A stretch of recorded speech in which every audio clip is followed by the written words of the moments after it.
बर्खा मास लाग्यो, पानी झरी, बादल, बाढी पहिरो आउने समय छ।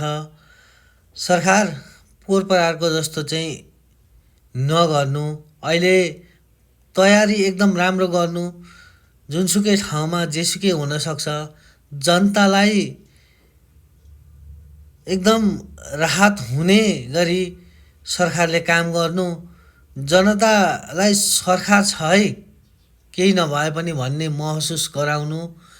एमाले काङ्ग्रेसको सरकार तपाईँहरूले देशभरि एकदम तैनाथ राख्नु सुरक्षाकर्मीहरू उद्धारको लागि।